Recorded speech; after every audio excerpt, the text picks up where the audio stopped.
In today's video, I'm going to teach you how to switch windows in Excel. If you regularly work with more than one Excel file at a time, knowing how to move between open workbook windows can save you a lot of time and make your workflow feel much smoother.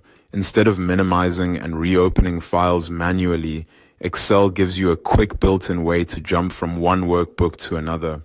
To get started, open your Excel workbook.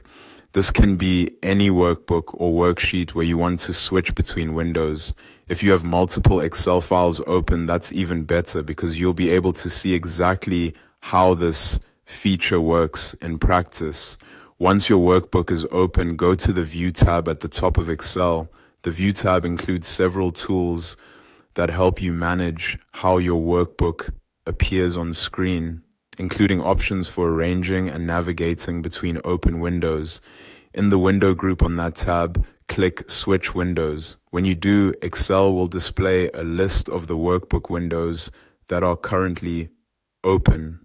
This is useful when you have several files open and want a clear, direct way to choose the one you need. From that list, simply select the workbook you want to activate. As soon as you click it, Excel will bring that workbook window to the front so you can continue working right away. This is especially helpful when you're comparing data, copying information between files, or reviewing multiple spreadsheets at the same time. You can also switch windows using the keyboard, which is a great option if you want to move faster without using your mouse. To move to the next open Excel workbook window, press Ctrl and F6.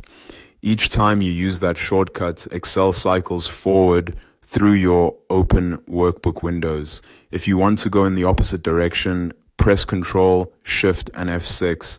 That will take you to the previous workbook window instead. These shortcuts are particularly useful when you're working quickly and need to move back and forth between files without interrupting your flow. One helpful tip is to make sure you actually have multiple workbook windows open, otherwise the switch option won't feel very noticeable. If only one workbook is open, there won't be another window to move to. And that's it. Once you know where to find the switch windows command and how to use the keyboard shortcuts, navigating between Excel workbooks becomes simple and efficient.